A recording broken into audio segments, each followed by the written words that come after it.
Hello everyone. So here we are starting with the first episode of our Newton's law of motion जिसको हम laws of motion भी बोलते हैं. ये है आपका chapter number 4 from your class 11. अब ये जो लॉज ऑफ मोशन है ये खुद में ही बहुत बड़ा चैप्टर है, बहुत बड़ा अंडरस्टैंडिंग है, बहुत सारी चीज़ें इसमें इन्वॉल्व होती है. फॉर एग्जाम्पल जैसे हम डिस्कस करते हैं अबाउट द पुल्ली. यहाँ पे हमें क्वेश्चन मिलेंगे about the pulley, incline plane, या फिर वो पुल्ली ऑन अ मंकी जैसे मैंने लास्ट लेक्चर में डिस्कस किया था, है ना. ये सारी चीज़ों को अंडरस्टैंड करेंगे हम इस चैप्टर में. इस पर बहुत सारे क्वेश्चंस हैं एंड ट्रस्ट में बहुत इंटरेस्टिंग चैप्टर्स है. सो इस चैप्टर के अंदर हमें बहुत सारे अलग अलग चैप्टर मिलेंगे, मतलब छोटे छोटे टॉपिक्स मिलेंगे जो एक्चुअल में खुद में एक चैप्टर होना चाहिए, बट हमें सब ऐसे मिक्स करके दे दिया है, ऐसा कॉकटेल बना के दे दिया है छोटा सा. सो इसमें जैसे अगर आप दूसरी बुक सर्च करोगे, आप सर्च भी करोगे तो उसमें आपको समझ में आएगा. आपने वर्क पावर एंड एनर्जी पढ़ा था, वो भी इसके अंदर आएगा, है ना. और एक सेंटर ऑफ मास का टॉपिक है, वो भी इसके अंदर आएगा. आपने जिसका छोटा छोटा बेसिक्स आपने पहले पढ़ा हुआ, मैं जैसे से आएगा टॉपिक मैं आपको एक्सप्लेन करते जाऊंगा. So what we are going to learn in this particular chapter is termed as मतलब is also termed as Newtonian physics.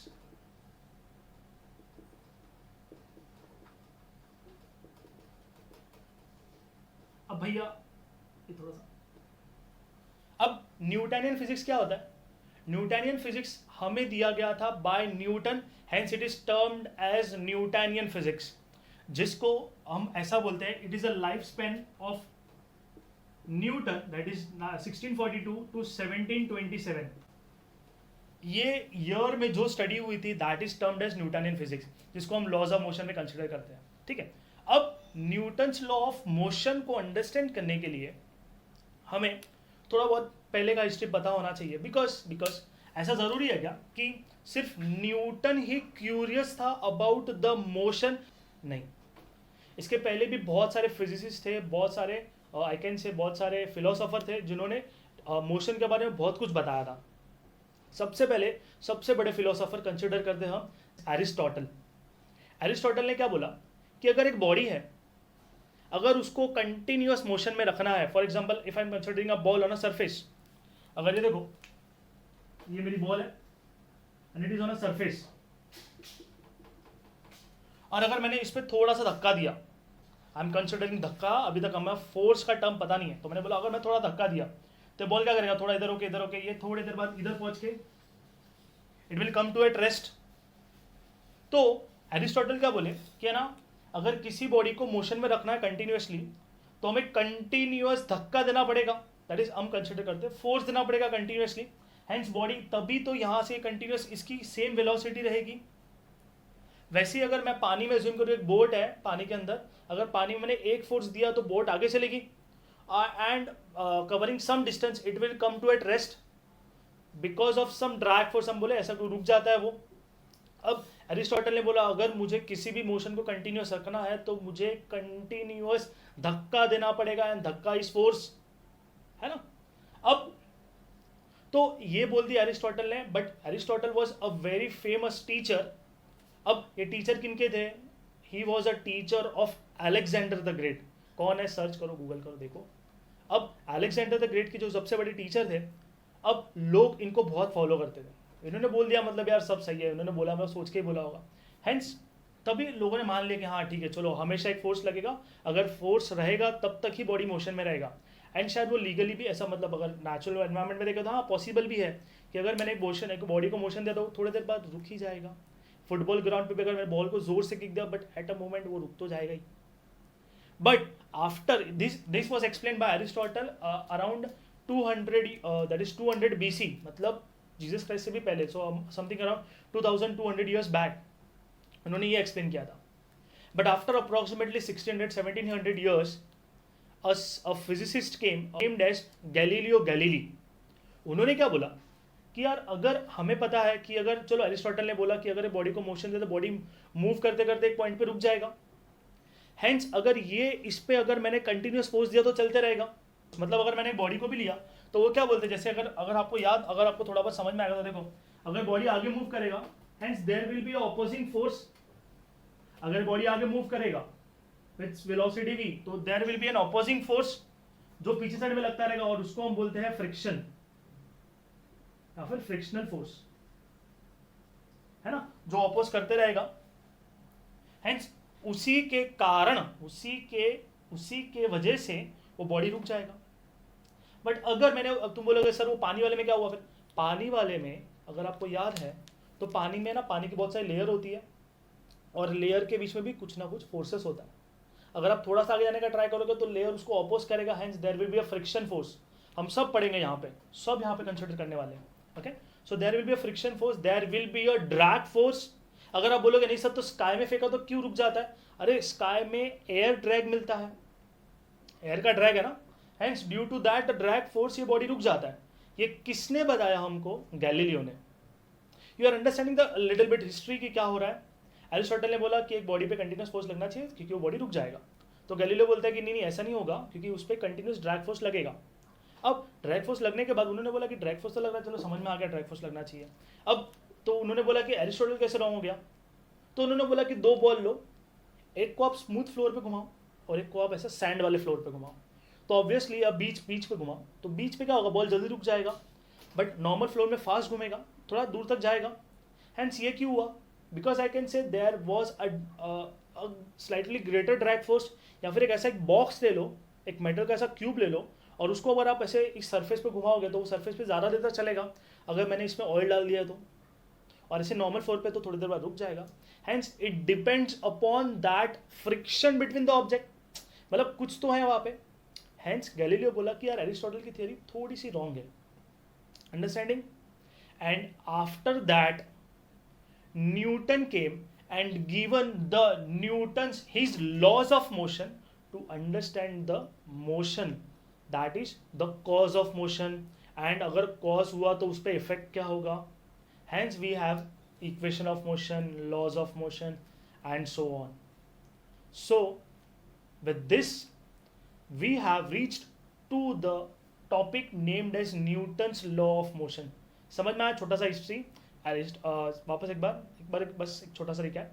Aristotle ने क्या बोला, बॉडी आगे मूव करेगा, तो अगर आगे मूव करेगा तो उसको कंटिन्यूस फोर्स देना पड़ेगा। तो गैलीलियो ने बोला ऐसा फोर्स नहीं होता, बिकॉज उस पर एक ड्रैग फोर्स लगता है, और अगर उसी चीज़ को अगर आप स्पेस में लेके चले जाओगे जहाँ पे अगर ड्रैग फोर्स कोई भी नहीं है, ना ही एयर है ना ही फ्लोर है, तो वो कंटिन्यूस मूव करते रहेगा। And that was briefly explained bye Newton's law of motion, और उसी को हम इस चैप्टर में बहुत डिटेल में देखने वाले हैं। That is our first law, second law and third law. भाई जो हमने 9th स्टैंडर्ड में पढ़ा है यार, वो तो एकदम बच्चा चैप्टर था, एकदम मतलब कुछ था ही नहीं उसमें। हमें सिर्फ सेंटेंस बोले थे, हमें बोला था समझ जाओ, है ना। कंजर्वेशन ऑफ मोमेंटम, दो बॉल होती है टकराती है, आप बिफोर कोलिजन आफ्टर कोलिजन, ये सब छोटी सी चीज़ें थी, बट यहाँ पे यार एकदम डिटेल में। Okay, so here I am starting with the chapter, और मैं क्या करूँगा, मैं थंबनेल में टाइम लिख दूंगा, सो दैट कि अगर आप कभी भी फ्यूचर में रिविजन लो तो आपको मिले कि हाँ ये टाइम पे चालू होगा चैप्टर, तब तो हिस्ट्री चल रही थी। So in this chapter I can say हम पढ़ क्या रहे हैं, हम न्यूटन्स के लॉ क्यों पढ़ रहे हैं, बिकॉज उस पर कुछ ना कुछ तो यार फोर्स लगता है, that is the cause of motion. तो मैं ऐसे बोलूं कि आपने अभी तक ऐसे मैं अज्यूम कर रहा हूं, आपने अभी तक काइनेमैटिक्स पढ़ लिया है, मतलब आपको थोड़ा बहुत आइडिया है काइनेमैटिक्स का। काइनेमैटिक्स मतलब इफेक्ट किसका, बॉडी रेस्ट में या मोशन में है ना, that is motion in a straight line पढ़ रहे हो आप, तो वो उसका काइनेमैटिक्स आता है। तो काइनेमैटिक्स आपको पता है कि अगर मैंने ये बॉडी यहाँ से यहाँ, इसका वेलोसिटी u था, ये वेलोसिटी यहाँ पे पहुँच गया तो v हो गया, it is covering some distance, it is moving with some acceleration in time t, तो हम डायरेक्टली समझ जाते हैं कि हाँ इधर से इधर मूव कर रहा है। बट यार ये क्यों हुआ, इसका कारण क्या था, यहाँ इसका यहाँ वेलोसिटी यहाँ से यहाँ बढ़ाने के लिए, हेंस मैं बोलूँगा यहाँ पे फोर्स लगा, simple. So kinematics is my one dimension motion, ऐसे याद रख लो, ठीक है, वन डायमेंशन टू डायमेंशन। अब हम पढ़ रहे डायनामिक्स। डायनामिक्स मतलब जिसका, डायनामिक्स मतलब अगर मैंने बोला कि ये जो हो रहा है, मोशन हो रहा है, उसका कॉज क्या है, कॉज, एंड यहां पे भी हम इसका इफेक्ट पढ़ेंगे।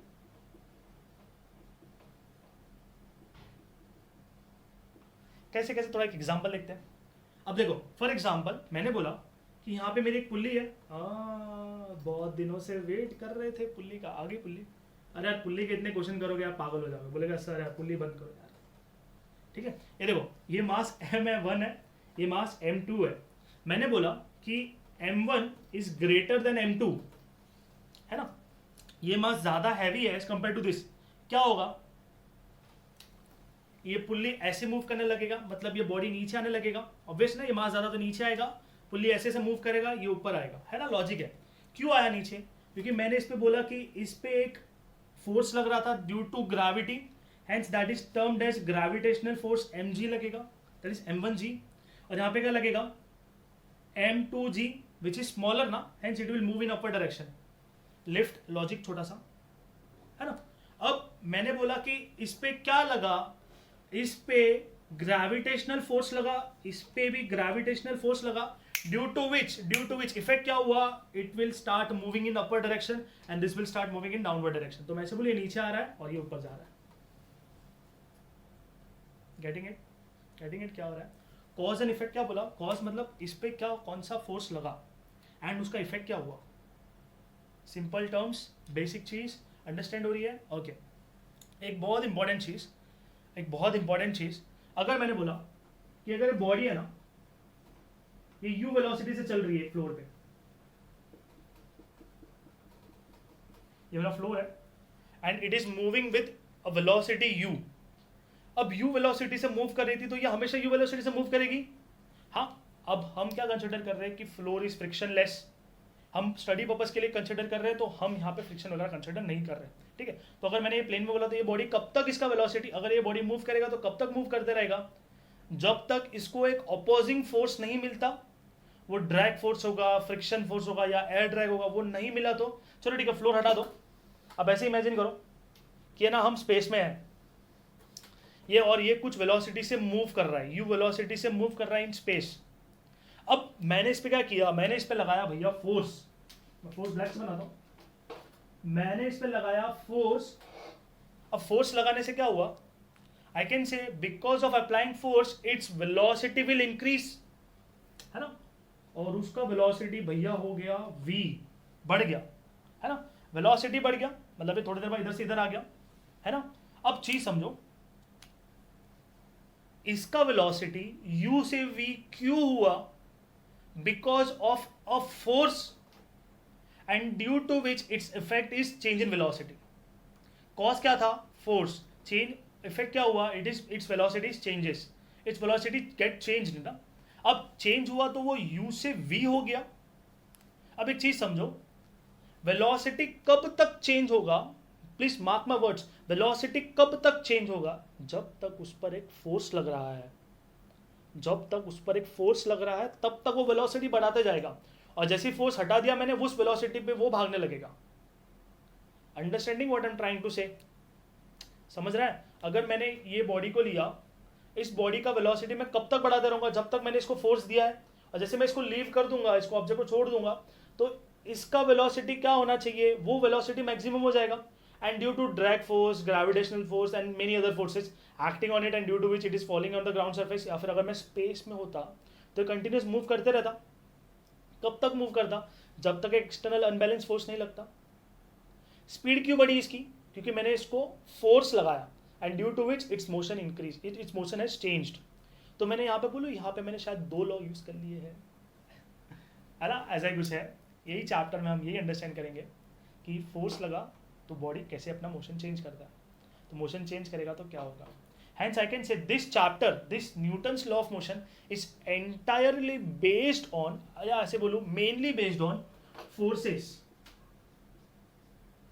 भैया याद कर लो, फोर्सेस है ये चैप्टर में। ओके, ये चैप्टर ही फोर्स पे आएगा, इसमें बहुत सारी चीजें आएगी, but many of the things will directly depend upon forces. For example ये चैप्टर में हमें बहुत सारे अलग छोटी छोटी चीज़ें मिलेगी, जैसे वर्क, पावर एंड एनर्जी, है ना, आपने सुना होगा वर्क, पावर एंड एनर्जी। तो तुम बोलोगे सर वो फोर्स पे कैसे डिपेंड करता है। अरे वर्क का फॉर्मूला क्या होता है, force into displacement, if you remember your 9th standard. Work is force into displacement, मतलब जितना फोर्स लगाओगे बॉडी कितना डिस्प्लेस करेगा, that is the work done, है ना। हेंस अगर इस बॉडी पे कितना इतना वर्क डन हुआ, हमने बोला फोर्स लगाया, बॉडी यहाँ से डिस्प्लेस हो गया, hence work done is force into displacement, force तो आया। तुम बोलोगे सर एनर्जी कैसे आया, एनर्जी कैसे लेट हुआ? अरे what is energy? Energy is the capacity to do work, वहां पे भी आया फोर्स। पावर क्या, work power and power and energy है, तो पावर देखते हैं, पावर क्या होता है? पावर इज कि यार वर्क तो सब लोग कर लेते हैं, ये बॉडी भी करेगा धीरे धीरे, बट ये दूसरा बॉडी भी धीरे फास्ट करेगा, हेंस किसने जल्दी किया, हेंस उसका पावर ज़्यादा। मतलब इट डिपेंड्स अपॉन टाइम, जो ज़्यादा जल्दी करेगा उसका पावर ज़्यादा। Okay, hence what is power? Power is work done upon time. I am just telling you many of the things in the initial lecture, so that कि हम future में ऐसा स्टार्ट भी करें, आपको टॉपिक बोलते आप बोलोगे हाँ कहीं कहीं तो सुना था। ओके, सो पावर क्या होता है? Work done upon time, and work is force into displacement, force आया, है ना। तो ऐसे ही हम इसके लिए फोर्स कंसिडर करेंगे। हम बोलेंगे ग्रेविटी, अगर मैंने इस बॉडी को छोड़ा नीचे गिरेगा बिकॉज ऑफ ग्रेविटी, अरे उसी को तो हम वेट बोलते हैं, which is acting in downward direction ना, m इंटू जी। हेंस वहां पे भी तो क्या लगा? Force, and that is our weight, है ना। Hence this chapter will explain you the forces. भाई फोर्सेस बहुत अच्छे से हो जाएंगे आपके एकदम मस्त वाले। सो मुझे बताओ, फोर्स है तो फोर्स का यूनिट क्या होगा? And unit is equal to, I can say is newton, और अगर ये हो गया मेरा ऐसा यूनिट, तो CGS में क्या होगा बताओ यार? इट विल बी डाइन, डायन नहीं है, इट विल बी डाइन, है ना। इसका रिलेशन क्या होगा बताओ यार, तुम्हें पता होगा तो। हैंस यार, मतलब यार हमारा साइंस टीचर था, उसको हम न्यूटन बुलाते थे, बिकॉज वो किसके बराबर था?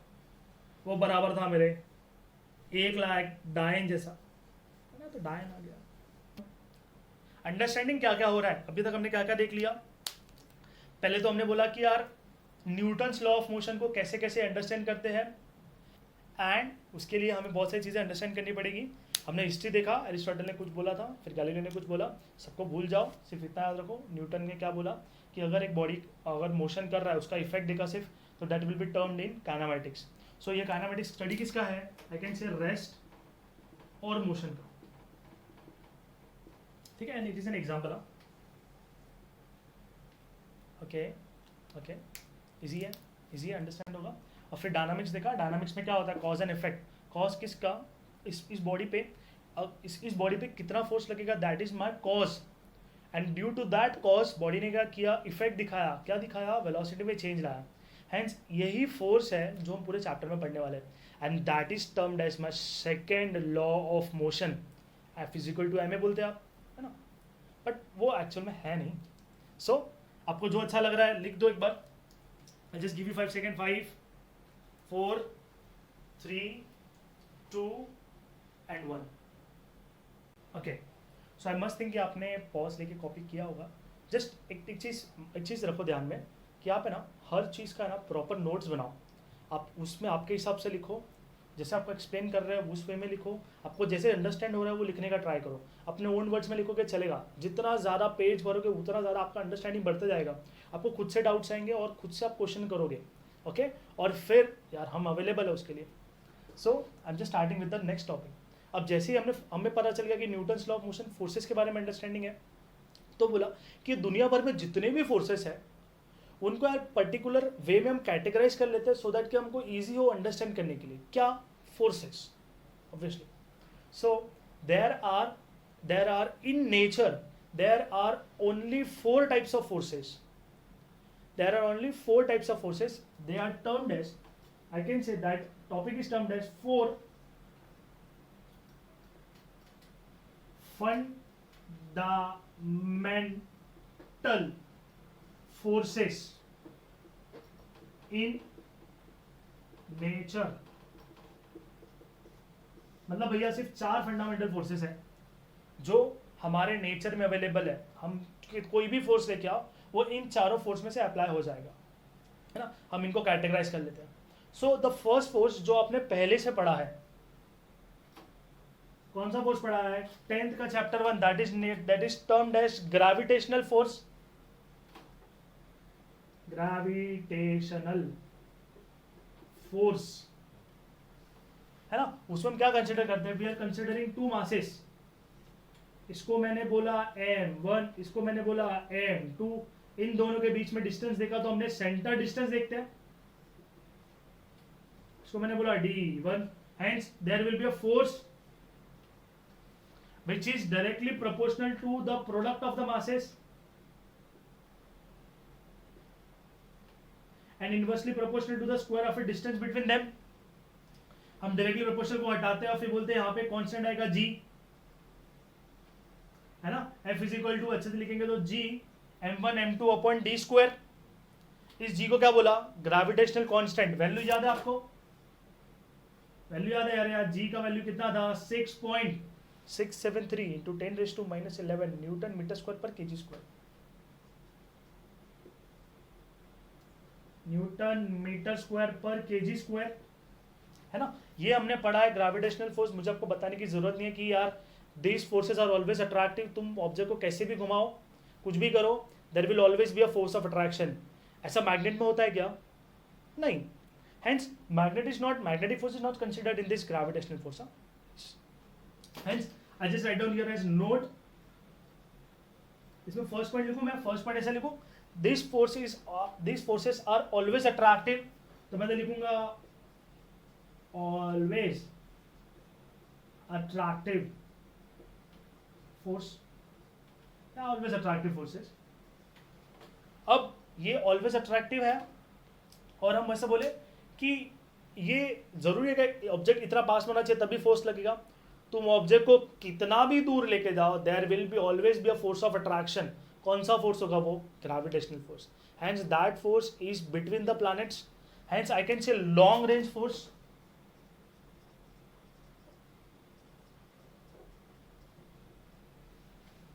बट ये बहुत बड़े बड़े फोर्सेस पे लगता है जब बड़ा बड़ा मास कंसिडर होता है, बट अगर हम चारों फोर्स कंपेयर करेंगे, so this will be the weakest force in nature, समझ में आ रहा है, क्योंकि अगर मैंने दो मैग्नेट लिए तो वो पहले इधर से मैंने छोड़ा तो ये पहले इन दोनों को टकराएंगे, मतलब मैग्नेटिक फोर्स ज्यादा होता है, लॉन्ग रेंज फोर्स नहीं है बट फोर्स ज्यादा है, हेंस बट ग्रेविटी लगेगा, ग्रेविटी तो लगेगा ना, hence gravity long range force है बट इतना स्ट्रॉन्ग नहीं है, hence I can say it is termed as the weakest force in nature,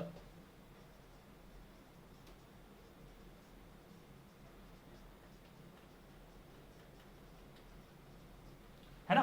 कैसे हो गया, देखो इधर अगर मैंने फोर्स देखा, अगर मैंने बोला एक मास का ये है, ये 1 kg का है, ये भी 1 kg का है, डिस्टेंस 1 मीटर पे है, फोर्स कितना हो जाएगा 1 × 1/1 स्क्वायर, हट जाएगा सब, g बचेगा, दैट इज कितना 6.673 × 10⁻11 न्यूटन का फोर्स लगेगा, समझना, ये तो हट गया ना सब, F कितना G के इक्वल, G कितना ये टर्म, समझ में आ रहा है, इतना 10⁻11 कितना वीक फोर्स है ना, हेंस ये समझ में आ रहा है, हेंस इसके लिए हमने बोला weakest force in nature.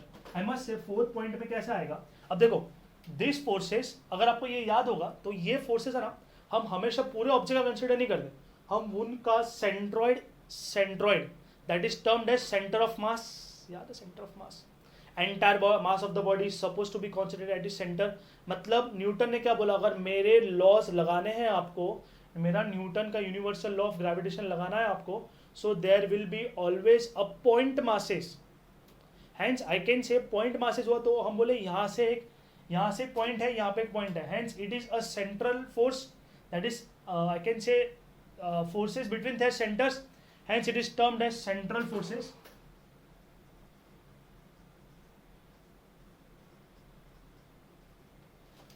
This is termed as central forces, मतलब टुवर्ड द सेंटर या फिर सेंट्रल लाइन फोर्स भी बोलते हैं इसको, ओके। सो ये मेरा हो गया ग्रेविटेशनल फोर्स, आपको मैंने रिवीजन दे दिया, ब्रशअप दे दिया 10 स्टैंडर्ड से, तो मुझे लगा सर इतना ही इधर इतना ही पढ़ाएंगे अपन, नहीं, इस पे तो पूरा चैप्टर है, that is chapter number 5 named as gravitation, इसमें हम एक एक चीज़ को डिटेल में देखेंगे, बट ये मेरे को बस सिर्फ फंडामेंटल फोर्स बताना था तो मैंने आपको इतना बता दिया। Next force is termed as जो हमने पढ़ा था, दैट इज इलेक्ट्रो, थोड़ा अच्छा दिखा है, मैग्नेटिक फोर्स, इलेक्ट्रोमैग्नेटिक, इधर भी लाइन देते थोड़ी इज्जत इसको भी, इलेक्ट्रोमैग्नेटिक फोर्स। अब इलेक्ट्रोमैग्नेटिक फोर्स को अंडरस्टैंड करने के लिए छोटी छोटी चीज अंडरस्टैंड करते हैं। अब इलेक्ट्रो के लिए हम बोले इलेक्ट्रिसिटी में दो टाइप के पोलैरिटी होती है, एक होती है पॉजिटिव, एक होती है नेगेटिव। हम चार्ज भी कंसिडर करेंगे तो एक होगा पॉजिटिव चार्ज, एक होगा negative charge, hence there will be a force of attraction. अब मैंने बोल दिया दोनों प्लस है तो रिपल्शन है ना, ये ऑलवेज अट्रैक्टिव है नहीं है, हेंस ये पॉइंट तो वैलिड नहीं है ना। अब ऐसी हमने ये देखा, तो अगर मैंने मैग्नेट की बात किया तो ऐसा मैग्नेट में भी होता है क्या कि ऑलवेज अट्रैक्टिव नहीं होता, वो भी कभी कभी रिपेल भी करता है क्या? यस ना।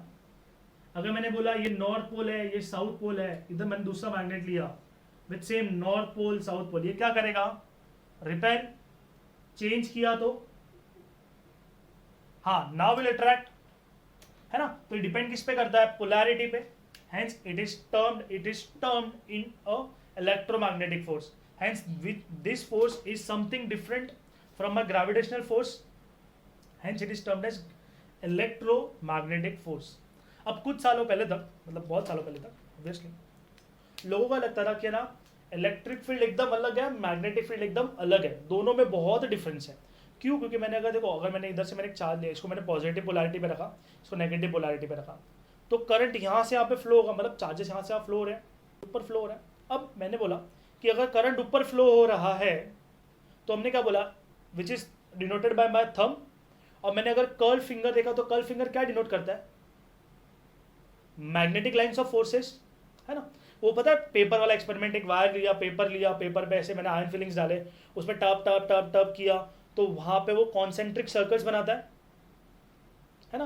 Because of which force? I can से मैग्नेटिक फोर्स, क्योंकि वो मैग्नेटिक फील्ड क्रिएट करता है, हेंस जहां पे भी इलेक्ट्रिसिटी हुआ वहां पे मैग्नेटिक फील्ड आएगा, hence they both are related, electric and magnetic field, and that understanding was given to us by the credit of electromagnetic force is given to by two scientists named as Maxwell and Michael Faraday. Michael Faraday तो याद होगा आपको, हाँ, generator, electromagnetic induction, है ना, induction motor, है ना, वो ऐसा वाला। सो ये वो इधर नहीं है बट ऐसे, सो इलेक्ट्रोमैग्नेटिक फोर्स, है ना, that is given by Faraday. तो ये दोनों चीज, ये दोनों लोगों ने मिलकर, या दोनों लोगों के कॉन्सेप्ट से अंडरस्टैंड हुआ कि electric field and magnetic field are not separated, या दोनों कोई एक सेपरेट चीज नहीं है, they both are same. And please mark my words, यही फोर्स है जिससे हमारा डे टू डे लाइफ चलता है। हम डे टू डे लाइफ में अगर रोड पे चलते भी है ना, that is due to friction, है ना। फ्रिक्शन कैसे होता है? अगर हम उस सरफेस पे पैर रखेंगे, सरफेस को जब पीछे धक्का देंगे तभी हम आगे जाएंगे ना, अगर फ्रिक्शन नहीं होगा तो हम गिर जाएंगे। क्यों? क्योंकि उसमें भी there will be an intermolecular forces. अब इंटरमॉलिक्यूलर फोर्सेस होगा तभी तो काम होगा। इंटरमॉलिक्यूलर में मतलब पॉजिटिव नेगेटिव वाला चार्ज, ये वो सब चीज लगती है। अगर मैंने बोला ये फ्रिक्शन समझ में आया थोड़ा बहुत, तो अगर मैंने बोला पानी का लेयर देखते हैं, पानी के लेयर में भी तो पानी के जो मॉलिक्यूल्स होते हैं उसमें भी तो फोर्स ऑफ अट्रैक्शन होता है, और अगर जितना फोर्स ऑफ अट्रैक्शन ज्यादा, उसका मैं बोलूँ वो लिक्विड का गाढ़ापन ज्यादा हो जाता है, and that is termed as viscosity, है ना। तो विस्कोसिटी इज ऑल्सो टर्म्ड, हम इसको देखो, इसमें ग्रेविटेशन फोर्स में नहीं डालेंगे या फिर किसी और में नहीं डालेंगे, इसको भी हम इसी में रखते हैं, दैट इज विस्कोसिटी। सर ये तो सुना नहीं है दोनों यार, थोड़ा बहुत कुछ नया फ्रिक्शन जो हमें थोड़ा बहुत अंडरस्टैंड वो बताओ। फॉर एग्जाम्पल मैंने ये ले लिया एक थ्रेड ना, थ्रेड को हम यहाँ पे फिजिक्स में हम इसको स्ट्रिंग कंसिडर करते हैं। स्ट्रिंग में बहुत सारी चीज़ें हैं, स्ट्रिंग आर मासलेस, इसका कुछ वजन कंसिडर नहीं करते हम। अब जैसे मैंने इसको पुल किया, तो स्ट्रिंग क्या बोलेगा, मैं लंबा नहीं होगा, मैं स्ट्रेच नहीं होगा, मैं इधर का इधर ही रहेगा, हैंस वो स्ट्रिंग भी तो फोर्स लगाएगा, बट मैंने ज़्यादा से ज़्यादा फोर्स लगा और एक पॉइंट के बाद टूट जाएगा। बट हम कंसिडर करते हैं फिजिक्स में कि वो स्ट्रिंग नहीं टूटेगा, मतलब यार कब तक टूटेगा नहीं, तब तक हम देखेंगे, तब तक ये खींच रहे, hence there will be a tension created in the string. मतलब जो अंदर की तरफ जो फोर्स हो रहा है ना, जो इसको टूटने, जो उसको शेप चेंज करने नहीं दे रहा है, हैंस दैट इज टेंशन। क्यों आया टेंशन? बिकॉज मैं बोलूँ ये स्ट्रिंग के अंदर भी छोटे छोटे मॉलिक्यूल्स रहेंगे, there will be a force of attraction, और वो शेप चेंज करने नहीं देंगे। हैंस मैं ऐसे बोल दूँ, that is my tension force या फिर tension in string are also due to the electromagnetic force. वैसे ही अगर मैंने दो मॉलिक्यूल के बीच में फोर्स लिया, मतलब ये अट्रैक्शन और ऐसा वाला फोर्स आ रहा है, hence there is an elastic force, है ना। ये देखो, ये टच नहीं हुआ, मतलब ये ऐसे कोलिजन हुआ। हम बहुत सारी चीजें पढ़ने वाले हैं चैप्टर में, उसमें कोलिजन देखने वाले, but collision is also because of my electromagnetic force, है ना, क्योंकि उसमें मॉलिक्यूल, इसमें मॉलिक्यूल, हैंस इसके लिए वो कभी टकराते हैं, कभी ये रिपेल हो जाते हैं, कभी नहीं होते, कभी चिपक के चलने लगते हैं। That is all because of my electromagnetic force, hence collision force, या फिर कोलिजन लिखो चलेगा, एक्सेट्रा। अब ठीक है, सो ये इतने सारे फोर्सेस मैंने आपको एग्जांपल दे दिए डे टू डे लाइफ के, कि यार ये सब चीजें कंसिडर होती है इलेक्ट्रोमैग्नेटिक फोर्सेस में। इसके लिए भैया इंपॉर्टेंट है पढ़ना क्या, मेरा न्यूटन्स लॉ ऑफ मोशन, मतलब न्यूटनियन फिजिक्स या फिर न्यूटनियन मैकेनिक्स भी बोलते हैं। My third type of force is termed as strong nuclear force.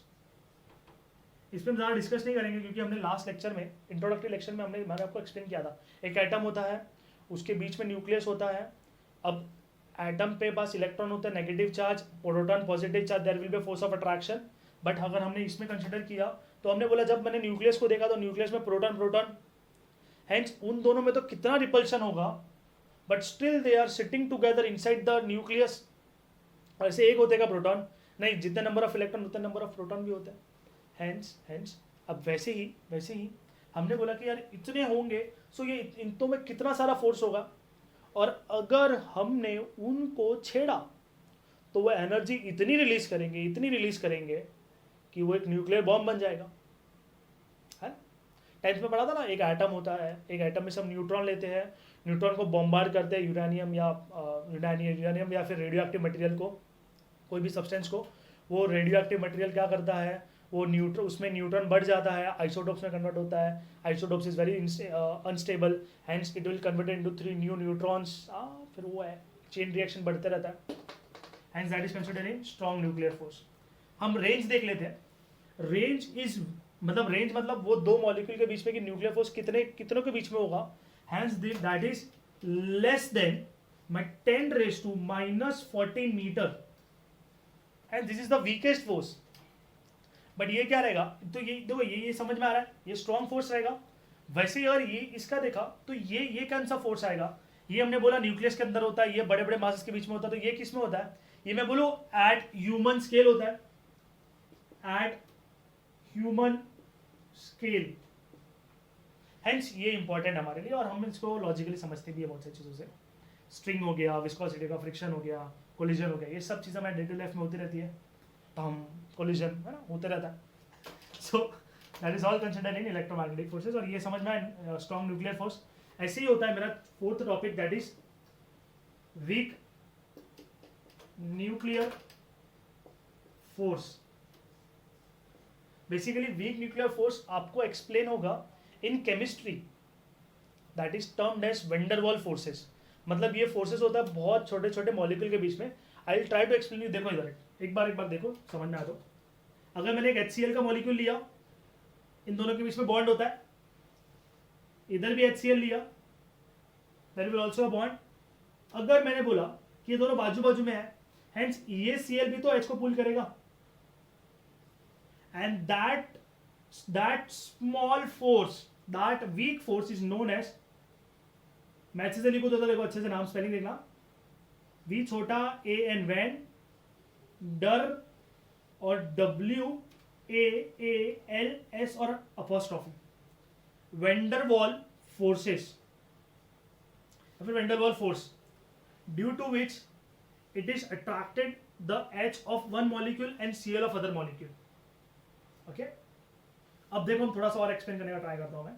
अब देखो ये HCl है, HCl के बीच में जो बॉन्ड है ना, इसको ब्रेक करने को अगर मैं ब्रेक करूं तो मुझे, अगर मुझको उसको बॉन्ड को ब्रेक करना है तो मुझे कुछ अमाउंट ऑफ एनर्जी लगती है, energy to break the bond.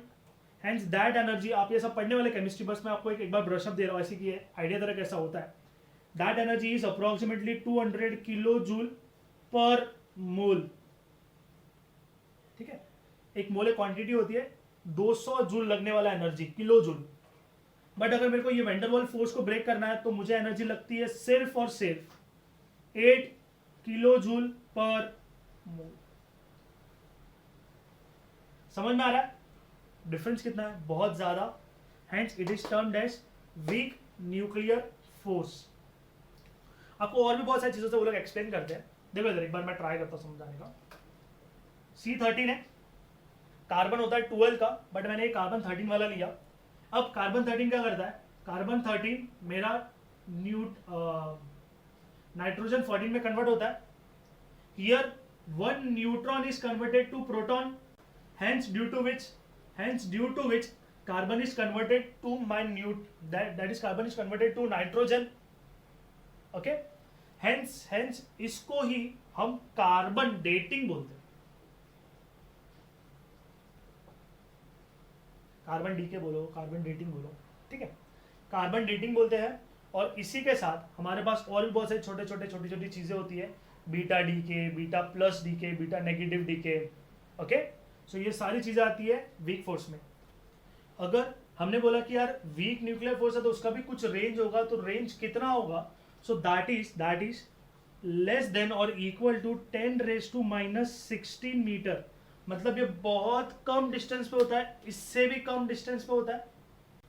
So I think आपको यह एक ब्रशअप मिल गया है. Just take a screenshot and will move to the next topic. Okay, so ये हो गया हमारे 4 फंडामेंटल फोर्सेस.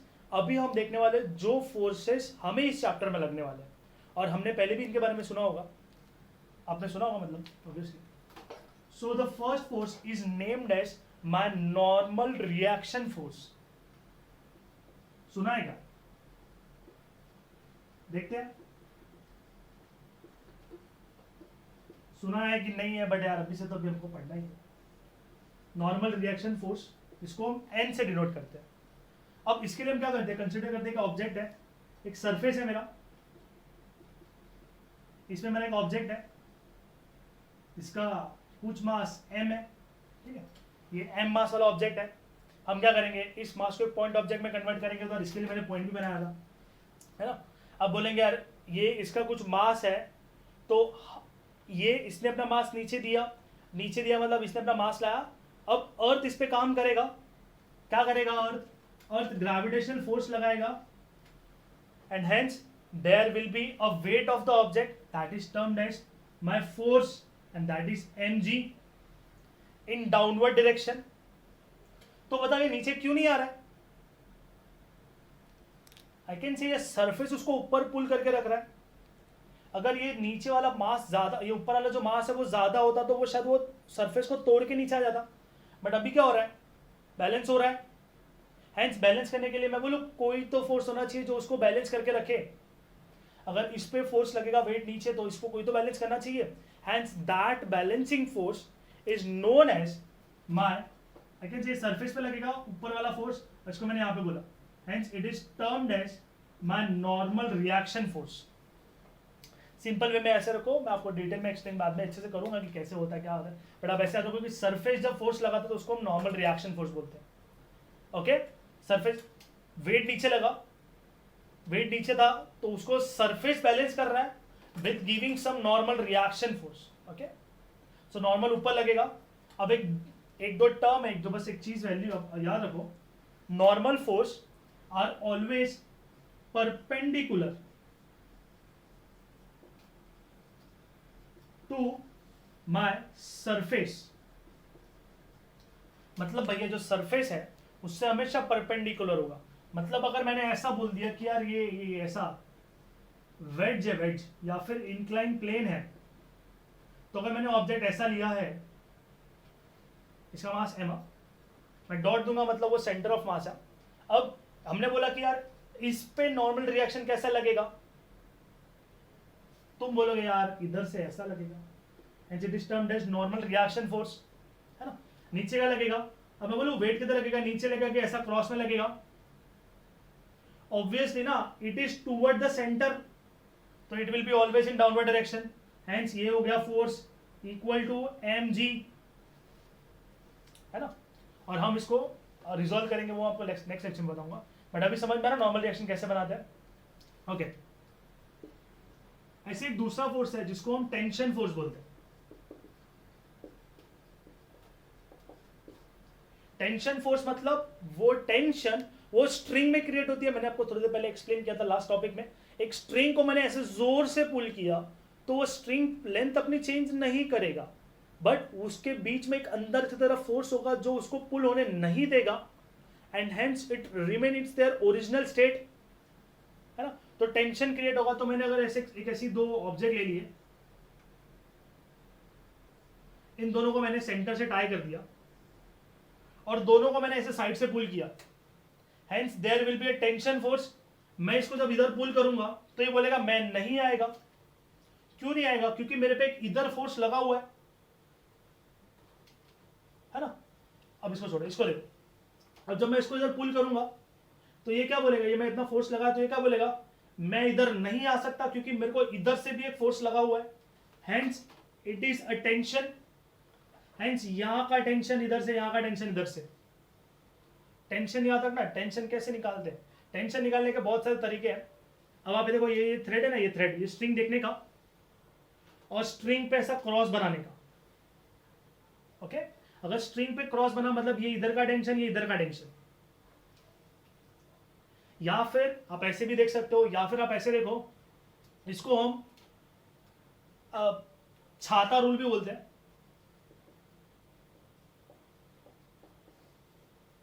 छाता रूल मतलब बारिश आ रही है इसके लिए, जो भी, I know it was very bad joke, but ठीक है। छाता रूल मतलब अगर मैंने ये मास के लिए कंसिडर किया तो यहां पे बैठ के मैं छाता खोलूंगा तो देखो यहां पे छाता खुल गया, हेंस टेंशन इधर दिख रहा है। यहां पे मास के लिए मैंने बोला तो टेंशन किधर, इधर, हेंस छाता इधर से खोला, है ना। या फिर आप ऐसा ये क्रॉस वाला लाइन भी याद रख सकते हो, स्ट्रेट लाइन बनाने का, जहां पे मेरे को रस्सी दिखेगा वहां पे मैं ऐसा बनाएगा, तो इधर से भी टी, इधर से भी टी। ओके, इजी है, इजी है। अब एक पॉइंट याद रखो, मेरे लिए एक पॉइंट याद रखो, that tension will be same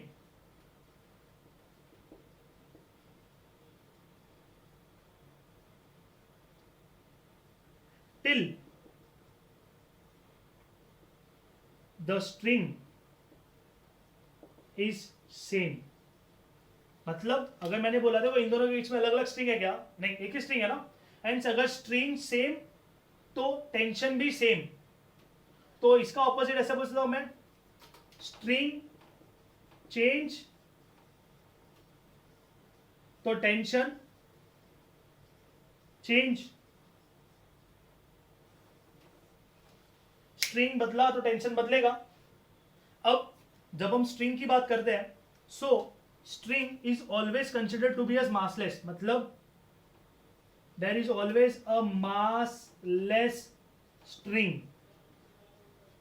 मतलब अगर तुमने कितना भी 50 रेवोल्यूशन भी कर दिया तो भी उसका वजन नहीं बढ़ेगा। क्यों? क्योंकि we are studying for our study purpose ना, मतलब हम स्टडी पर्पस के लिए कंसिडर कर रहे हैं, hence the string will be massless. Okay, अगर मैंने ऐसे ही कंसिडर कर लिया, ये आपको समझ में आ रहा था, अगर मैं ऐसे आपको एग्जांपल इधर छोटा सा दे दूं, ओके, तो अगर मैंने यहां पे ऐसा पुल्ली लगाया, ये मास है, ये मास दूसरा है, दिख रहा है ना, यस दिख रहा है। तो मुझे बताओ इस स्ट्रिंग और इस स्ट्रिंग के बीच में टेंशन कितना लगेगा? हमने क्या बोला, tension will same till the string is same, या फिर टेंशन चेंज हो जाएगा अगर स्ट्रिंग बदल दिया तो। यहां पे एक ही स्ट्रिंग है, बीच में कोई और मास आ रहा है? नहीं। अगर बीच में और मास आता तो स्ट्रिंग चेंज हो जाता, बट यहां पे मास आया क्या? नहीं। हेंस इधर भी टेंशन सेम, इधर भी टेंशन सेम। क्या करने का, टेंशन कैसे बनाने का, छाता खोल, यहां पे बैठ के छाता खोला, इधर खोला, इधर खोला, इधर खोला। या फिर अगर हम ऐसे बोलेंगे तो क्रॉस भी बना सकते हैं स्ट्रिंग पे, और ये जब बनाएंगे तो बोलेंगे यहाँ पे भी टेंशन टी रहेगा, यहाँ पे भी टेंशन टी ही रहेगा, क्योंकि टेंशन तो सेम होता है ना, ये घूम के भी इधर आ तो इधर भी टी इधर भी T. Are you understanding what I am trying to say? Obviously यार अगर इसमें मास में डिफरेंस रहेगा, फॉर एग्जांपल अगर m1 ज्यादा है m2 से तो ये m1 नीचे आने का ट्राई करेगा, ये m2 ऊपर आने का ट्राई करेगा, but still tension will be the same क्योंकि स्ट्रिंग सेम है। ओके ओके, सो ये सारी चीज आपको बस समझ में आ रही है। सो this will help us to understand the laws of motion. So in the next lecture I'll be dealing with the FBD and my first law of motion. भाई थोड़ा सा धीमा धीमा चलेंगे अंडरस्टैंड करते करते। So till now I think many of the things you have understood. अगर मैं आपको एक क्वेश्चन दूं तो मुझे एक बताओ, मैं इधर बनाओ चलेगा, दिखेगा? चलो दिखेगा। अब मुझे बताओ एक स्ट्रिंग ऐसी, एक क्वेश्चन होमवर्क ले लो, एक स्ट्रिंग ऐसी है, यहां पे मास m है, इसको मैं दूसरे मास से कनेक्ट किया, ये मेरे दो रूफ है, ये रूफ है मतलब ये हिलेंगे नहीं, ये भी नहीं हिलेंगे। अब मुझे बताओ इसमें स्ट्रिंग कैसे कैसे आएगा? ठीक है, इसको मैंने m1 बोला, इसको मैंने m2 बोल दिया, ठीक है, इजी। और एक और क्वेश्चन लो, ये फर्स्ट क्वेश्चन हो गया। सेकंड क्वेश्चन लो, इसमें मैंने बोला, अगर मैंने बोला ये एक मेरा वेज है, वेज मतलब इंक्लाइन प्लेन है। अब मैंने यहां पे एक वॉल लिया, ये वॉल तो दीवार से फ्लोर से फिक्स रहेगा ना। अब यहां पे मैंने एक रॉड रखी है, अब मुझे इन सब में रिएक्शन फोर्स दो। चलो कुछ रिएक्शन फोर्स मैं बताता हूं। Those reaction force will always be perpendicular to the surface. First point ये, तो अगर मैंने इसको देखा सो ये इस वेज पे लग रहा है, तो वेज पे रिएक्शन फोर्स कैसा बनेगा? अरे फोर्स कैसा भी आए बट रिएक्शन फोर्स तो यार ऐसे ही बनेगा ना। तो इसमें और रिएक्शन फोर्स निकालने हैं। So these are the two questions I am giving you. आप आराम से ट्राई करो और मुझे बताओ। आप व्हाट्सएप करोगे तो भी चलेगा, या फिर मुझे कमेंट बॉक्स में दे देना, अभी जैसा होगा वैसा। So I think I have explain you many of the things. तो लेक्चर थोड़ा सा लंबा हो चुका है बट चलेगा, कोई इशू नहीं। समझ में आया सब चीज़? थोड़ी बहुत हिस्ट्री थी, फोर्सेस में देखा 4 types of fundamental forces and 2 types of forces which we are using, which we will be using in this chapter. So in the next lecture we will be starting with the FBD. FBD मतलब होता है कुछ, तो मैं बताऊंगा आपको FBD, and with the first, that is Newton's first law of motion. Till then keep practicing and find many of the questions.